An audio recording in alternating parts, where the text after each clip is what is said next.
makers and market movers. This is The Pulse with Francine Lacqua. Well, good morning, everyone, and welcome to The Pulse. I'm Francine Lacqua here in London. Now, the U.S. S&P notched up its 35th record high this year. That's as traders gear up for Jay Powell's testimony to U.S. lawmakers and the start of earnings season. Well, let's talk now to Iain Stealey, International Chief Investment Officer of Fixed Income at JPMorgan Asset Management, and Bloomberg Managing Editor for Markets Today, Kristine Aquino. What a treat to have you both. Kristine, after also we had another record high on Wall Street, I can't really figure out what's supporting this, if I'm honest. Yeah, Francine, I mean, it's a lot of hopium, isn't it? But there is just incredible optimism in the U.S. equity market right now for reasons that is really hard to explain by anyone.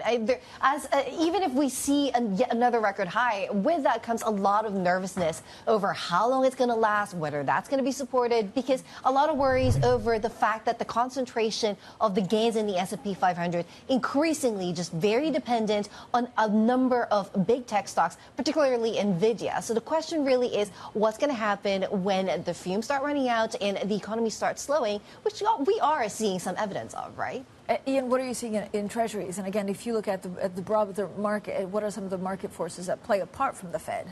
So I guess over the last couple of weeks, we've had quite a decent tug of war between the market's view of what happened post the debate, and we saw obviously yields move higher, and we saw curves steeper, concerns about a sweep. And then obviously, as you said, we had some of the data come in over the last week or so, and actually maybe it's pointing to a little bit of softness. I'm not quite sure I'd go to weakness just yet. But I think from a market standpoint, that's really continues to build this view of the soft landing. It continues to build the view that the Federal Reserve will be able to ease policy later this year. And ultimately, the markets seem to like that at the moment. But you have a lot of chief executives saying, actually, we're running with the narrative that a soft landing is a given. It's not. I don't think it is a given. But I think actually when you look at what's going on, you're still getting government spending. So that's helpful. That continues to support the economy. And then if you do get just, taken off the brake by some of the central banks and a little bit of impetus into the economy that way, then ultimately that's going to at least stop the downtrend. And actually the economy still looks pretty robust at the minute. The question is, of course, what happens with the unemployment in the U.S. And again, the number is 4.2. They were fine. Ticking up a little bit, but is there at some point, the concern that they lose the narrative of employment and actually that unemployment soars? Yeah, I mean, that's definitely the concern, isn't it, Francine? Because, again, the Fed isn't just concerned about inflation. They're also thinking about the level of employment or unemployment in the economy at the moment. And I think, from the last few labor market prints, what's really been concerning is this gap between some of the household surveys versus the quote-unquote official labor data. There's definitely some discrepancy there. Some of that tends to be a bit more forward-looking than the other pieces of data that we've gotten. And so that's where the concern lies, really, is that some of these kind of more forward-looking indicators starting to, as Iain says, point to a bit of softness in the labor market. The question is, is it softness that the Fed is able to control and therefore engineer a soft landing, or is it the sort of softness that could very quickly turn into something worse, and then the Fed will have to scramble to do more rate cuts than they're anticipating? Yes, Iain, when are you expecting the first cut from the Fed? I think you've got to be anticipating it for September now. And I think, to Kristine's point, what the Fed need to do is they need to get ahead of this narrative. Yeah. So they've taken rates into restrictive territory. They know they're restrictive. Jerome Powell's been very clear about that. Inflation is now behaving. We'll find out on Thursday if it's going to continue to behave. But what market forecasts are is that Q1 was a bump from an inflation standpoint. We're now back on track to have inflation coming down. If that's the case, they can react and hopefully get in front of this possible weakness in the jobs market. So I was in Sintra at the ECB forum where there was Jay Powell, a number of other, of course, Mr. Goolsbee as well. And there was a concern that actually inflation picks back up, which is why the narrative, frankly, which was not concerted but felt like from all the major central bankers was, look, let's wait until we have more data. Is it counterintuitive, and does that risk actually creating more problems if they wait too long?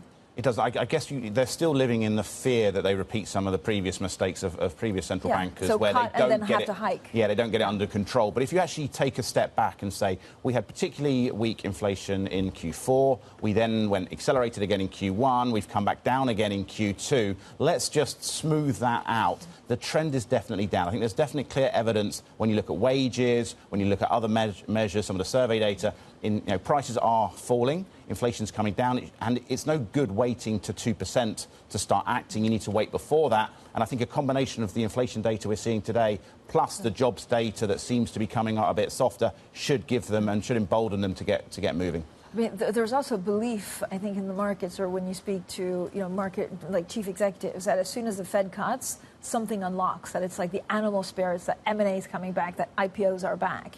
Is that far-fetched? Well, Fred, I mean, I guess it really depends, right? If we are kind of, again, going back to that soft landing scenario, then, yeah, it could possibly kind of create this animal spirit sort of environment and would give, again, the S&P 500 more momentum to reach yet another record high. And that's certainly the hope amongst the markets. But, yeah, it really just depends on, the reason behind a likely Fed rate cut. Is it because they're trying to kind of engineer just a gradual slowing of the economy, or are they cutting because they see something more worrying that perhaps we, among as market participants and observers, not necessarily in tune to? And yeah, that's, I think, what is going to be important from comments from Powell today and in the subsequent weeks and months. That's really what we're going to be looking out for, is that, are we headed for something more of a gradual slowdown, or is there something worrying that the Fed is looking at the moment? You're definitely expecting a more dovish Powell in his testimony? Yeah, I think so. I think the data is basically pointing towards that. I think the concern would be that everyone seems to be expecting a dovish Powell in his testimony. So maybe we need to think about that. I think to the point of the cuts, though, and from kind of an activity standpoint, I think they need to be doing more than 25 basis points, though. I don't think just doing the 25 and maybe another 25 and sort of alluding to doing a little bit more is going to help. I do think you need to have that view from a market standpoint that it's more of a cycle and we're going to see rates don't necessarily need to go to zero again, but that we're going to see a gradual path down by 150, 200 basis points. I think that's what the market would really like to get a comfort around, I guess, from the Fed. But that'd be almost impossible for them to say, given all of the uncertainty around inflation, all of the uncertainty around the U.S. election and global affairs. And I think that is also one of the problems at the moment, because they do not want to make the same mistake that the ECB made. They do not want to preempt and say we are definitely going to be cutting rates, and then the data kind of comes out and maybe disagrees with them. And I think, if you look back to that ECB meeting and think if they hadn't pre-announced it, would they have actually cut? Probably not. Lagarde might say differently, but I think the Fed don't want to go down that rabbit hole. How do you game treasuries depending on who wins in the election? It feels like some bets were placed after that debate where Biden performed very poorly. It feels a little bit too soon. It does feel a bit too soon. I think the trade that's been obviously frustrating a lot of market participants for the last probably 12 months or so has been the steepener. You would expect that if you do get more fiscal spending, if you do get tariffs, if you do get a kind of a cut down on immigration, then ultimately that should be a steeper curve. The problem with that trade is it's very negative carry, and it hasn't really worked. And we've sort of been bouncing around in this negative range, and it's just been painful for participants. For that trade to actually really work, you probably need a combination of the sort of back-end yields moving, but you'd also really need the Fed moving. You need short-end yields to be moving lower. That's really going to when the steepener should work. So all traders now also political analysts. Of course. Definitely. Welcome to 2024. Iain Stealey from JPMorgan Asset Management and Bloomberg's MLive's Kristine Aquino both stay with us. Coming up, the NATO summit begins in Washington today. Eyes will be on Joe Biden as the president tells Democrats to stop the infighting over his re-election campaign. This is Bloomberg.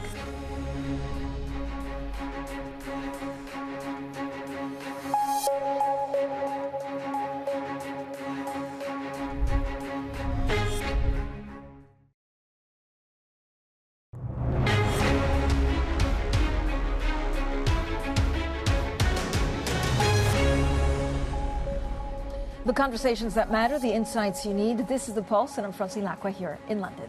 Now, NATO leaders are holding a summit in Washington this week. The three-day event will be overshadowed by domestic turmoil across the alliance, from Biden's candidacy to the results of the French legislative elections. Now, for more on all of this, let's bring in Bloomberg's EMEA news director, Ros Matheson. Ros, I mean, it's like a microcosm. Good morning, first of all. But NATO is like a microcosm of some of the concerns that these leaders have at home. Will they be able to, put their differences aside and come together on something, or is it going to be kind of campaigning for domestic issues at NATO? Well, as you say, ideally this NATO summit in the US is a moment for NATO to show that those issues around unity and strength, particularly in light again, of the missile attack that we saw by Russia on Ukraine just yesterday. What we know is that this meeting is not going to formally invite Ukraine to join NATO. There'll be a bit of wrangling around wording for eventual pathway to joining NATO. But other than that, the focus is really going to come back to these domestic issues. We've got a bunch of leaders coming to this meeting with domestic issues dogging them along the way, and a lot of focus on that, not just for the US president, the host Joe Biden, and the questions around his durability as president and as candidate for the Democrats into the next election, but also Emmanuel Macron, the French president, fresh off this election on the weekend, and a lot of delicate times ahead for him to navigate a new government from various parties at home in France. You've got in Germany the Chancellor Olaf Scholz, his party not having done very well in recent European parliamentary elections. And so he's arguably weakened and distracted also. And we've got a brand new leader in the UK, Keir Starmer, of course, very strong win here for him electorally just recently, but this is his first big moment on the global stage as leader, and he's still in trying to get all his ducks in a row for his new administration in the UK and trying to get started on all these economic and other pledges. So a lot of focus on how they're going to come together in the US, but really also how they're going to be on the phones, no doubt, working all the issues at home at the same time. But Roz, it seems that the urgency of the task ahead for these NATO leaders was really also laid out on Monday after a Russian missile struck a children's hospital in Kyiv. What will they be able to achieve as an alliance? Well, obviously what Ukraine wants is that formal invitation to join NATO, and that's what Volodymyr Zelensky is saying that he hopes comes from that meeting. But it's obvious that that's very unlikely to happen. What we do know is there's a bit of discussion already about wording that would be a little woolly, but would open the way to Ukraine at some point potentially joining NATO, and that's probably about as good as it's going to get for Ukraine at that meeting. There is that caution, obviously, about embracing Ukraine fully into NATO at that point. What are the obligations around collective defence for Ukraine, for example, and what does it mean for further aid for Ukraine? And there's that unease about being bound into things over a long time frame when it comes to Ukraine. But obviously that's not good news for Ukraine when it comes to the war on the ground in the minute. As you say, aside from that attack yesterday, what we're seeing is Russia really stepping it up militarily in the east and the south and making some inroads, slowly, but progressing around some of these key towns in the east, and bit by bit, getting some further ground. And they're not making massive gains, but the longer they hold that territory in Ukraine, the harder it's going to be to get them back out again. And so time is really on the clock here for Zelensky when it comes to Ukraine's future with NATO, but he's not going to get a lot really out of this meeting. Ross, do we know what NATO allies and European officials actually think of the Biden candidacy? Well, we know from talking to European officials and sources just in the past week, they're very concerned about the picture in the US electorally. They're concerned about Joe Biden and his health, his age, some of those recent episodes that we've seen, his debate performance, for example, and that here he is hosting this week. And it's going to be a demanding meeting either way. There's going to be a big press conference at the end. There are dinners involved, so late nights. And how does Joe Biden hold up under all of that? And there's a real level of concern going in. So they're going to be watching very closely for all those small moments. Is he coherent throughout? Is he presenting, a strong statesman-like appearance throughout? The kind of microcosm that's deeply uncomfortable for the leader of one of the biggest countries on the planet. But really that narrative again around him is just arcing over everything at the moment. It's certainly going to be something that all the officials are going to be watching and taking note of closely. Roz, thank you so much. Bloomberg's EMEA News Director, Roz Matheson. Let's get back to Iain Stealey, International Chief Investment Officer of Fixed Income at JPMorgan Asset Management. You have, Iain, thank you so much for sticking around, all the leaders at NATO, and you can see by going through the list who has a good mandate, who is, in question in terms of power. I mean, can you just from that decide where you put your investments in terms of bonds? Does Keir Starmer, have a good enough standing to keep investors happy?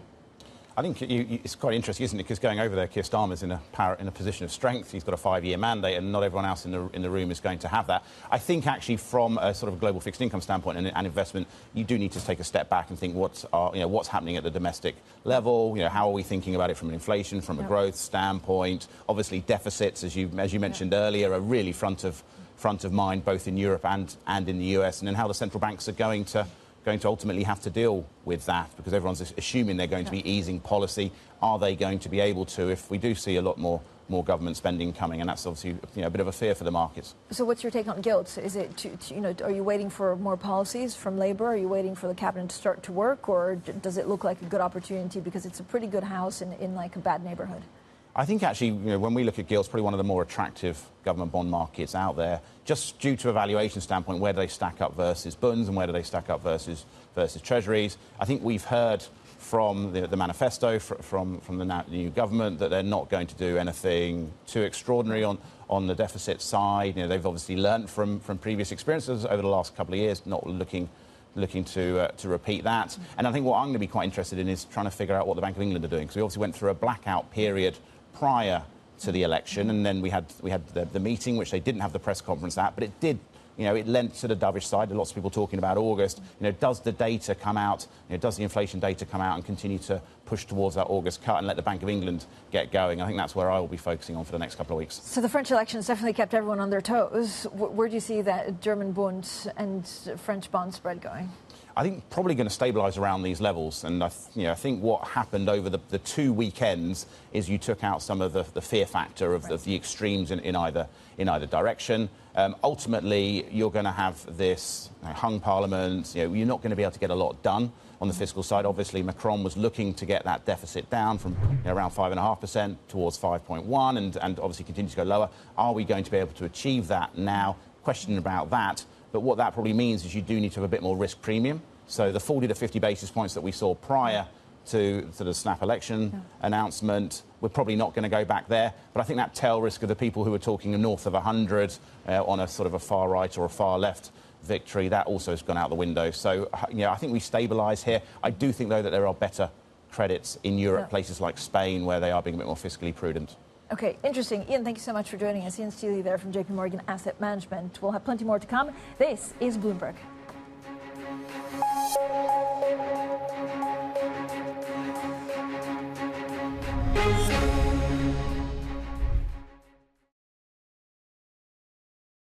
Jumpstart your trading day with 2 hours of single stock stories that are driving the opening bell action. We'll take you to Wall Street, Main Street, the C-suite, and beyond. Bloomberg Open Interest premieres Monday at 9 a.m. Eastern, only on Bloomberg Television.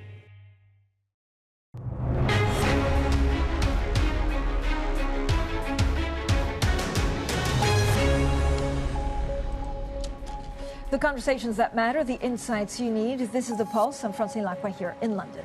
Now, the Hungarian Prime Minister Viktor Orban has met with Chinese President Xi Jinping during an unannounced visit to Beijing. This comes just days after a similar surprise trip to Moscow for talks with Vladimir Putin.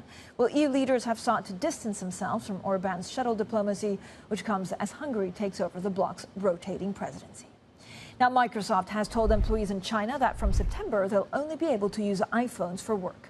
According to an internal memo, the measure is part of a company-wide effort to protect against hackers. Now, Google Play is not available in China, leaving Apple's app stores as the only place Microsoft employees can download mandatory security apps. And Chinese EV maker BYD has signaled a deal with Turkey for a $1 billion factory. Now, the company wants to produce 150,000 electric and hybrid vehicles each year in the plant, which also includes a research and development center. Now, the move could bolster the Chinese automaker's foothold in Europe. While not an EU member, Turkey has a customs deal with the bloc. Now, this is a picture across U.S. futures. Yesterday, we had another record high for a lot of these U.S. companies, actually. Wall Street was higher. Again, investors today await the Federal Reserve Chair Jay Powell's testimony to Congress for clues on the U.S. interest rate outlook. Coming up, United Airlines says another of its Boeing aircraft lost a wheel after takeoff. We'll bring you the story and more from the industry next. This is Bloomberg.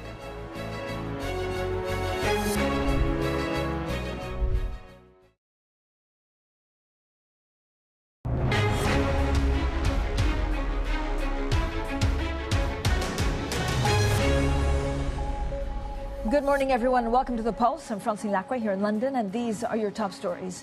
U.S. futures are heading for another record high as investors wait for Fed Chair Jay Powell to testify on Capitol Hill. The NATO summit begins in Washington today. The event will be overshadowed by domestic turmoil across the alliance, from Biden's candidacy to the results of the French elections. Plus, Bloomberg learns that Boeing is in talks to preserve U.S. defense contracts after pleading guilty to a criminal charge tied to fatal crashes of its 737 MAX jets. United says another of its Boeing aircraft lost a main landing gear wheel on takeoff, a near repeat of an incident in March. So let's now get more on all of this story with Bloomberg's global aviation editor-leader. He is Benny Camel, who's in Berlin for us. So, Benny, what's exactly behind this United story? So this incident was reported yesterday, and it was eerily similar to what we had a couple of weeks ago, as you said. A wheel coming off the landing gear of a United aircraft plane. It was, again, a Boeing plane, but in this case, as was the case in the last incident, you know, it's hard to pin this on Boeing, really. This is a plane that's long been in a United fleet. It's an out-of-production plane. It's a 757. So really a maintenance issue that falls squarely on United rather than sort of on the Boeing side of things. But what it tells you is sort of there's a perception out there that flying has possibly become less safe. There's a sense the number of incidents are on the rise. People are a lot more sort of acutely aware of what's going on around them. We had a report yesterday that the US regulator, the FAA, is demanding inspection of oxygen masks on Boeing aircraft. So these sort of incidents previously might have not been reported that widely and are a lot more sort of in the public sphere now and on people's minds as they board their planes. So what's the latest on Boeing, Benny? Well, there was a sort of flurry of announcements yesterday from Boeing. The company said that they would enter a plea deal with the Department of Justice. This followed these two accidents that they had in 2018 and 2019. What this means for Boeing is that they are now a convicted felon, which obviously is a huge blemish on its reputation. And the question, you mentioned it just now in your teaser, is what does that mean for sort of future contracts, particularly on the government side? Normally, if you are convicted, doing business with the government is much harder. And in this case, obviously, we're talking about Boeing. It'll be very difficult to take Boeing out of the equation. They are a huge defense provider. They put people into space. So they will probably see if they can find some sort of workaround, some kind of waiver. That's something we'll be following in the next couple of weeks. And defense, obviously, has become a very important business for them, always was, but is more crucial now than ever as a civil side, the normal sort of aircraft that we all know that they're, you know, in trouble right now. And Benny, we also had Airbus numbers. Can you break them down for us? Sure. So we get the monthly orders and deliveries from both plane makers. Airbus came out with theirs yesterday. It's a closely watched number because it gives you a sense of sort of where they stand in terms of their annual target. And Airbus last week, to remind people, put out a pretty comprehensive profit warning. They downgraded their delivery target for the year. They downgraded a couple of other metrics. So this was a very closely watched number, and it was essentially a fairly good number. They delivered 67 planes last month. And that's their highest tally so far on a monthly basis this year. So it looks like they've got a grip on sort of their supply issues, or at least things are improving and not getting any worse. We'll get the numbers from Boeing later today, and it'll be interesting to see just, you know, are they also improving? Are they heading into the latter part of the year with a slightly sort of more upbeat tone? And what will the divide be between Airbus and Boeing? You've got to remember this was a duopoly essentially, and it's become a more sort of tilted towards Airbus sort of duopoly over the last couple of months. So it'll be interesting to see how that exactly plays out. Will Airbus be able to sort of play its advantage even more? Benny, thanks so much. Bloomberg's global aviation editorial lead there, Benny Camel. Now, Lamborghini chief executive Stephan Winkelman speaks exclusively with Bloomberg about the luxury's carmaker plan to roll out new models in 2024, including a hybrid twin-turbo V8 model. We started last year with the Revuelto as our V12 with a plug-in hybrid. Earlier this year, we showcased the Urus SE, and now it will be the third one. So the follow of the Huracan will be completely new. And this is going to be the third car with a plug-in hybrid system. And it has an incredible engine, which is revving up to 10,000 RPM. And combined with the battery solution, we are heading at the launch already to 920 horsepower. Something really exciting, and we call it a 40 class. So somebody who's really playing in a different field, much better than all what has been seen so far Stephan, in this field. Stephan, I get the hybrids. For supercars, it just makes sense because you get the instant torque of the electric motor plus the feeling, the vibes, the smell, the sounds, the character of the internal combustion engine. But how do you expect to see these cars resell? Normally if Lambo sells a vehicle for, say, $300,000, it goes on the secondary market for $400,000. Like, they command instantly a premium. But we haven't seen that with, for example, Ferrari's hybrids. They're the first cars that company puts out that actually fall in the aftermarket. So what do you expect for the plug-in hybrids in terms of resale value? So first of all, you have to keep the promise. The first promise we are making is to be more performing and more sustainable. The second one is that the car always has to be a complete new car in terms of design. These are the two things, so design and performance, including better sustainability. Then, for sure, the big risk is always that you get too excited, that you produce too many cars, and therefore the residuals are going down. This is a mistake which we are not going to do, so we will leverage very much on the length of the order bank and balance accordingly. Lamborghini Chief Executive Stephen Winkelman there speaking exclusively to Bloomberg. Now returning to the markets, Morgan Stanley's chief U.S. equity strategist says investors should brace for a potential correction in the S&P 500 in the coming months. Well, Mike Wilson told us where he sees risks in the U.S. markets. What worries me is that momentum is so strong and people have a lot more exposure to high multiple stocks than they think they do. And if you have an event that's unpredictable, then you could have a real reset on valuation of 10, 15%. Like, I think the chance of a 10% correction is highly likely sometime between now and the election. Not just because of the election, but because uncertainty is going to prevail for a lot of different reasons. Earnings reasons, election outcome reasons, some of the things you mentioned earlier around tariffs, potentially immigration, Fed policy still remains uncertain. So yeah, I think the third quarter typically is that period and it's going to be choppy. Now we're hoping that's going to create some opportunity, but like right here, valuations to me look very, very unexciting. And it's a great point, too, on you might be more exposed to tech than you think, especially if you're sitting in the S&P 500, which is, 30% tech or so. I do want to actually talk about how all of this rolls into price targets. And typically at this point, I would ask you what your year-end S&P 500 forecast is. But I know that you've backed away from those sorts of calls. And it was interesting. If you take a look at Friday, we got some news from Piper Sandler saying that they're actually going to drop their S&P 500 forecasts, that basically it's bad practice. And when you think about that, I mean, are we starting to see the beginning of the end of these big, bold S&P 500 forecasts? Well, no. What we did is we rolled forward our forecast 12 months in May. So we take away our year-end target. And look, first thing I would say is S&P targets at a certain time and price is kind of silly. But what I would tell you is that the risk reward from here we think is lower. Like over the next 4 to 6 months, for the same reason I just mentioned, we have volatility probably picking up in the third quarter.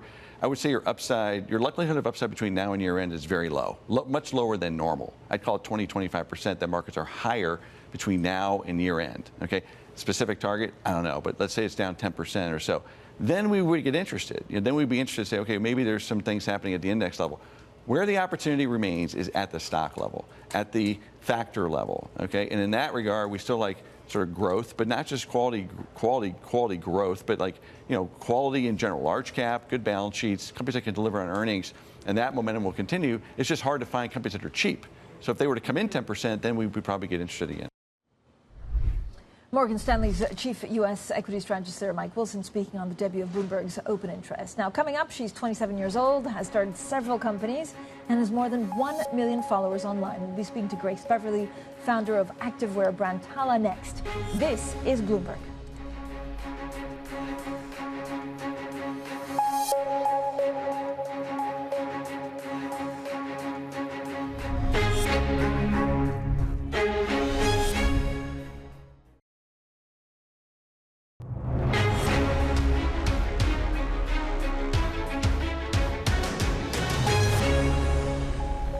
Welcome back, everyone. Now, the UK Parliament sits today with a fresh cohort of lawmakers following last week's general election. Now, yesterday, the Chancellor, Rachel Reeves, vowed to get Britain building again as she unveiled a slew of planning reforms.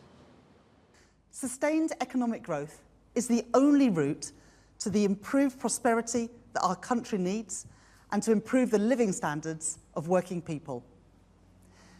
Where previous governments have been unwilling to take the difficult decisions to deliver growth or have waited too long to act, I will not hesitate.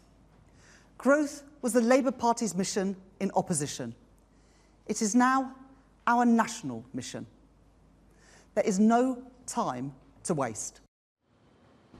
That was a new UK Chancellor, Rachel Reeves. Now, my next guest is a top UK entrepreneur. Grace Beverley founded the activewear label Tala, aged 22, and now has more than 1 million followers on social media. Now, according to a recent Bloomberg intelligence report, women's activewear could be a $290 billion market by 2032. And Grace Beverley joins me now. Grace, thank you so much for coming on. I mean, there's quite a lot of excitement. I have a very young and fit newsroom, so there's quite a lot of excitement, actually, that you were coming on. But there's so many brands at the moment. So how do you really make a difference and kind of, I guess, stand away from the crowd for Tala? So for us, it's really just been about listening to our customer over and over and over again for the past 5 years. We're all about making problem-solving clothing. And for us, that means multi-way, multi-wear, versatile, flattering. We know that our customer, she wants to buy some flares and not just wear them to the gym or kind of to and from the gym. She wants to be able to wear those same flares to go and see her friends, to brunch, to a Pilates class, whatever it might be. And I think that more and more, especially at the moment, people just want to get more out of their clothing. And so for us, it's really been about understanding how we can directly serve our customer and know that when she is deciding to spend money with us, she is getting a piece that she will wear not only to a lot of different things she does, but also for years. So, Grace, what does that look like? 'Cause I mean, you've been amazing, actually, at marketing this, on having the vlog. Like, you're everywhere. You're a lifestyle. You're a brand. And so, do people buy into that, or is it actually do you spend time looking at how the clothes is resilient and kind of breathable and things like that? I mean, we spend more time than I care to share on exactly that. We always talk about the fact that we are a team made up hugely of our target customer, and what that means is that we will spend an hour debating the placement of a gusset or how that kind of fits and feels, and for us that's what makes us special. So absolutely, we've had great traction online and that's been incredibly exciting, but to me, you cannot build a business with repeat custom, which we all know is pretty much the secret to being able to build a lasting business that people kind of know and care about and consume again and again, where it comes to like choosing their clothing. But you cannot purely do that through great marketing. The product has to be the marketing too. How big do you want to be? And actually, who do you see as your most formidable competitor? I think for us, it's really, when I look at competitors, I look at the fact that it's not necessarily who else she's buying her clothing from. It's who else is on her Instagram feed. It's who, there is a huge amount of choice nowadays. And what we've really doubled down on is making sure that the service we're giving her and the quality we're giving her is above and beyond. And that's shown in the fact that we're rated higher on Trustpilot than any of our competitors. And for us, a competitor might be, especially with at the moment, purse strings are tighter than ever. It may be that she wants to buy some new makeup this week, but it may also be that she wants to buy us. So we look at it less like this person sells leggings and therefore that's our competitor. We look at it more, how much value can we give to our customers' lives and every day, and for us that's kind of the way we think of competition. And as long as we're making sure that our quality is constantly benchmarked highest in the industry, we're happy. And how do you see the US consumers? So how big do you want? Are there any areas actually where you want to grow? Yes, absolutely. So the US has been a big part of our strategy. That's kind of something that over the past few years, since our last funding round, which was 3 years ago, we spent a lot of time really learning and understanding that US customer. We've had an organic US following from the beginning, which has been incredible because, as we know, the US is a tough place to break. But, we've started recently doing a lot more marketing activity over there. We just did an event in LA, and the excitement has been absolutely incredible. So we've been really excited about the traction there. So in 3-4 years, are you expecting like 20-30% of your sales from the US, or how do you see that changing? I mean, ideally, that's absolutely the case. I think that for us, though, it's always been about not forgetting our core customer, and we know that the UK is really, really excited about us. I'm really, really keen on making the UK a great place for entrepreneurs, especially female entrepreneurs, to be. And when it comes to athleisure, that also means not just kind of jumping ship and hopping over to the US. We know that our UK customers have been really, really core to the brand. So absolutely, as much as we want to be able to service our US customers, we know that on our home turf, that's also will always be an incredibly exciting opportunity for us. Are you expecting great things from the new government? I would love to see a little bit more certainty. You know, the Conservative changed the business tax rates, I think, 26 times during their tenure. So it would be great to see, you know, Labour's promised corporation tax kind of fix. That would be great. I also would love to see a task force on getting more female funding. We know that 2% of venture capital funding goes to women, and actually women co-founders, so businesses with at least one woman co-founder, the VC funding rate went from 14% to 10% last year. So it's actually getting worse. So I'd really love to see a task force put in place in order to actually make sure we're moving in the right direction, because currently we've not been. Have you heard actually from you know, people inside Labour that that's what they want to focus on? I mean, we have for the first time a female chancellor. I don't know whether that makes a difference or not, but certainly it's good to see. It's absolutely good to see. I think, you know, obviously it's incredibly early days. We'd been working within the Treasury on actually creating this task force in the past few months, so obviously that's been shaken up. I would love to see that brought into the new government. I think that, you know, we know from the Rose Review that £200 billion could be added to the UK economy if women raised at the same rate as men. We've talked about how much the athleisure market could be, especially within women's athleisure. So we know that women's consumption is incredibly important. Now, it's incredibly important to me that women founders can build those businesses too. So haven't heard about it yet, but very excited to see that movement in the right direction. And this crisis at what level? Is it angel invest? Is it right at the beginning, or is it actually that women start sometimes companies, but then it's when they need to grow that they have limited access to capital? So the limited access gets worse and worse as companies grow, but we do know that, for example, with venture capital, which is often early on in a business's kind of life cycle, at least within the kind of seed Series A, Series B, we know that that is at an only 2% rate. We also know that angel investment is a lot lower in women's businesses, and women hold a lot less wealth, and obviously are more likely to invest in a like-for-like kind of a company that they would buy from. So it is across the board, and it's really terrible across the board. It's not when, you know, it's not this kind of like 46, 54 kind of discrepancy. This is a 2% to 98% discrepancy. So in my opinion, this should be an urgent fix. And I also think that this is a huge opportunity, because this is a worldwide issue. We've seen that in the US, 2.8% was the highest amount of VC funding that ever went to women founders. So if we can make the UK a great place for women entrepreneurs to be, then this is a huge opportunity for us to get great talent, to get great businesses being built here, to stop a little bit of the drain of the UK businesses going to the US when it comes to venture. We could get, you know, the opposite of that. So I think it would be a great opportunity for us to take. And Grace, what do you think makes your success? I mean, a lot of time, you know, a lot of viewers will say, you know, Grace Beverley started this at uni. She's kind of like built on it. She's done so much. What's the secret sauce? I think for me, the secret sauce has definitely been engagement with customers. I think on social media, of course, there's good and bad, but to me, really, you cannot overstate the importance of having that direct feedback with your customer and really listening to them. We can hop on tomorrow or today and say, hey, we're actually creating these running shorts. Do you prefer the inseam to be like this and come out like in the bottom of the double layer, or would you like it to be a little bit shorter? And we can get that live feedback, and we hold that so dear to us, and that is what we've worked on again and again and again. So really, our customers have built our business, and I think to me that's definitely been what set us apart. Grace, thank you so much for joining us today. That was Grace Beverley, the founder of Tala. Now, coming up, the relentless AI rally helps TSMC's ADRs hit $1 trillion in market cap. We'll have plenty more on Taiwan Semiconductor next. This is Bloomberg.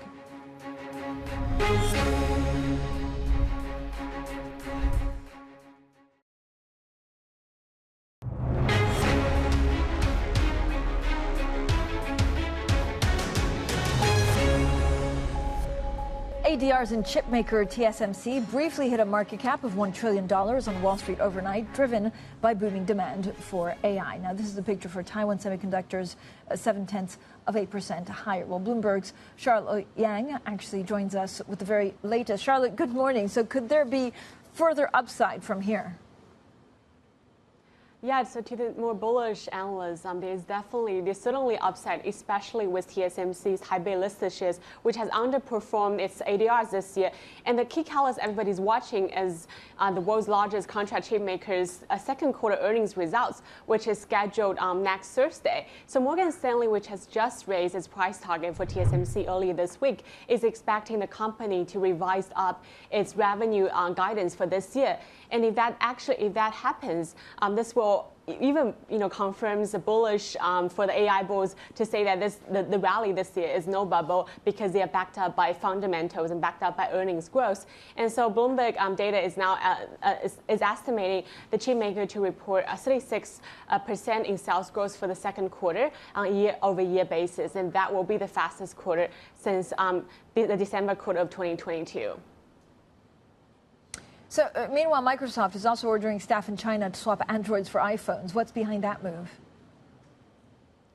Yeah, so Microsoft is telling its staff in China that starting in September, they will only be able to use iPhone devices. And that means effectively cutting off all Android-powered devices from accessing corporate resources. And the reason why they're doing that is part of the efforts of the company-wide efforts, to improve their security measures. And because a lot of the Android-powered devices cannot access Google Play, which will not be able to access the security apps, which is why they're asking them to use the iPhone devices.